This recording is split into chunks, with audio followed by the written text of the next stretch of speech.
પોરબંદરના કમલાબાગ પોલીસ મથકમાં નોંધાયેલા પોસ્કો એક્ટના ગુનામાં ફરાર આરોપીને પોલીસે રાજકોટ જિલ્લામાંથી ઝડપી પાડ્યો છે, જેમાં ટેકનિકલ સર્વેલન્સ અને હ્યુમન રિસોર્સિસના આધારે પોલીસે આરોપીને દબોચી કાયદેસરની કાર્યવાહી હાથ ધરી છે. પોરબંદરના કમલાબાગ પોલીસ મથકમાં સગીરા સાથે દુષ્કર્મના આરોપસર પોક્સો એક્ટ હેઠળ ગુનો નોંધાયા બાદ મુખ્ય આરોપી કૃણાલ પ્રફુલગીરી રામદત્તી ફરાર હતો.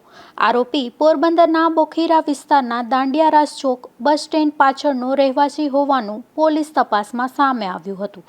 દરમિયાન કમલાબાગ પોલીસની સર્વેલન્સ ટીમને ટેકનિકલ સર્વેલન્સ અને હ્યુમન સોર્સિસના આધારે બાતમી મળી હતી કે આરોપી હાલ રાજકોટ જિલ્લાના વસુંધરા ગામમાં છુપાયો છે.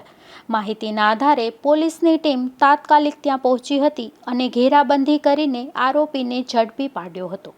પકડાયેલા આરોપીને પોરબંદર લાવી કાયદેસરની કાર્યવાહી હાથ ધરવામાં આવી છે અને સમગ્ર મામલે વધુ પૂછપરછ ચાલી રહી છે.